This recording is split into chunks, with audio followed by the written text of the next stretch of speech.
Good morning, everyone. My name is Aaliyah Kistna, and I am the HOD at Sunnydale Primary School. Today, I will be talking to you about ensuring that student success in the prevention and intervention framework, specifically applied to word recognition in grade 2 classrooms. As we know, word recognition is a foundational skill for reading and in the second grade, and is a critical period where the skill must be solidified to support future academic growth. Reading is so important and is a key predictor of later success in school. And without proper intervention, students who struggle with word recognition can fall behind quickly. Therefore, applying a well-structured prevention and intervention framework in our classrooms is essential to not only catch students before they struggle, but also to support those who need additional help in mastering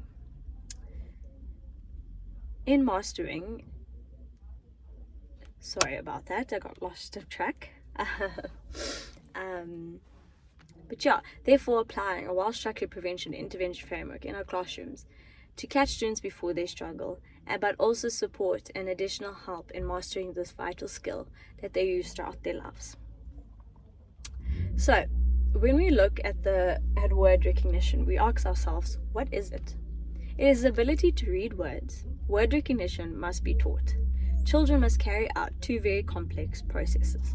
The first one is look at a letter or letter combinations of a word and identify the sounds that correspond to those letters, and then to blend the sounds together, pronounce the word.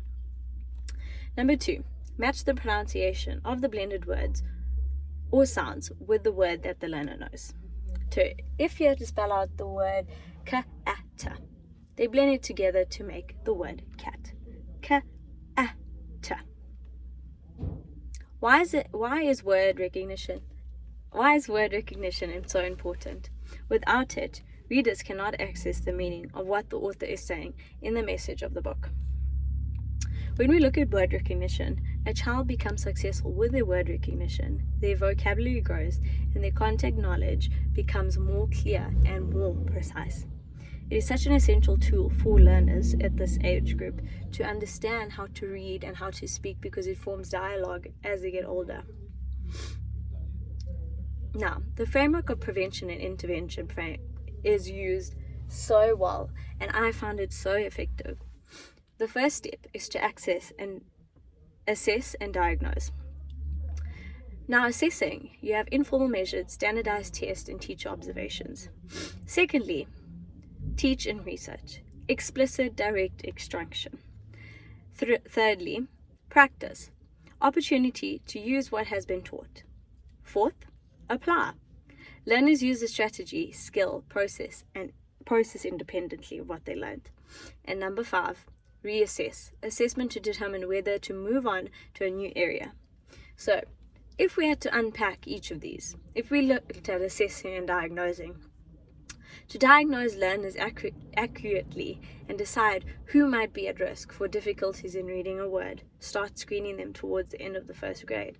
So you look at them, you look at how they're reading, look at what words they're able to form. And most effective way to do that is to ask learners to read a list of words. So have a series of simple words at this age group and screen them and go through the list of words and see how they're pronouncing it, see how they're going through it. Do they sound it out? Do they take longer to sound out the words, or are they mixing up letters with other letters? Learners will be asked to look at the list of strings of words like conventional words. When you are diagnosing a child, after screening, you have a detailed diagnostic information to help the learners. So if a child is battling to pronounce words, you cater for that need of that child. Match sounds. If after screening you need a detailed diagnosis, match sounds to the sequence of letters, read a series of harder irregular words, and read a sequence of harder irregular words. Read connected passages. It is important to test and use the results to guide these decisions. The next was practice. Assist learners to create The second one was teach and reteach, letter sound knowledge, target skill, long E sounds. To write the words allows learners to blend the sounds and word together. You have to show learners how to blend the sounds. You will need to point, you will need to break it up, clap. If I had to ka-a-ta, that is such a, what I have found the most effective way with learners when they're reading out words.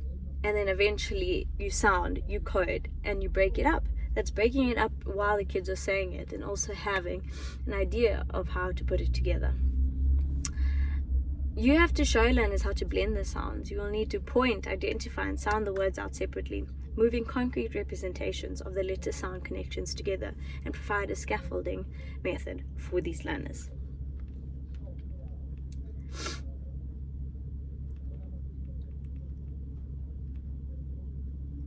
There are so many tools as a teacher and so much access to so many things that we have in order to help kids with word recognition. You have to be aware of phonic awareness and phonics instruction. You need to be able to see when a kid is struggling and be open to knowing, and also having that talk with the parents and say, listen, I'm going to do everything that I can to assist this child. I am going to do my best. And you do that extra bit of work, whether it's reading, whether it's finding worksheets that are all to grow that child. Number 3 is practice. Assist learners to create a personal word wall and form a file folder according to their spelling. So, every week, time to read has been such an important and crucial role. And I found it helps kids so much because they get the word, they code it. So, if I have the word chess, for example, and I have ch-e-s for long vowels, long sounds. If I had to code it and physically write it so the kids can see, I would do a dash. I'd put ch as a dash because it's a sound. I'd put e, ch, e, put a dot, and s as another dash because it's a long sound. Then the kids can clap it out. Ch, e, s. All of this has a relation to word recognition because it is helping a child to say, hey, this is the sound of it, and if I put it together, that is a word that's going to be formed. The next one is applying. Provide repeated opportunities to read in class out loud, and also cover things of story reading. Book selection is so important. You can't have books that are too above grade. You can't have books that are too lower grade. You've got to have books that are essential. Form groups. This is why we have group readers. It is such a crucial role to support the kids that are battling to read, and also to allow the kids that are thriving to read to grow their knowledge. And reassess. We must make sure that learners are making continuous progress, having regular formal assessments. Informal progress monitoring such as checklists, gauge words growth as they write and read letter cards or word lists. It is so important to have continuous progress in a child and keep a record of it, to say, hey, to look back on it and say, hey, a few months ago that he wasn't able to do this, but now he is. And grow and praise those little moments that they do have. It's so important. There are so many things that we as teachers can use, and I found one of the best things with word recognitions were flashcards. And if you look at these flashcards, it's got the coding on it. So when we look at the flashcard, I would ask them, okay, how would we sound this out? By using their clapping, they would go ka, r, a, s to say the long sound. Another one, coffee, for example, ka, a, f, e, another long sound. All of these have really, really been helpful because it allows a child to break up the word and to say the whole word again, and to hear and actually remember what they've been saying. When it's almost like and they repeat it, and then they're going to remember when they spell it now for the next time. Okay, ch, e, s, to sound it out themselves. So it's got the word recognition, it's got the sound, click it out, sound it out, and it works the best. that is one tool. This is one tool that has been so essential. Another tool that has been so amazing is this Magic E dice. When learning Magic E, it was one of the things you had to take extra time with for some kids. And if you had to roll this dice now, the learner that got, let's say, this word shine, they would have to say, okay, shh, code it, sound it out, shh, I. So that is you coding, breaking it up, and putting it back together, making a word.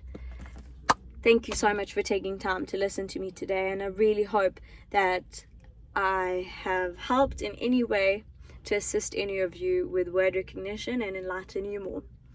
Thank you.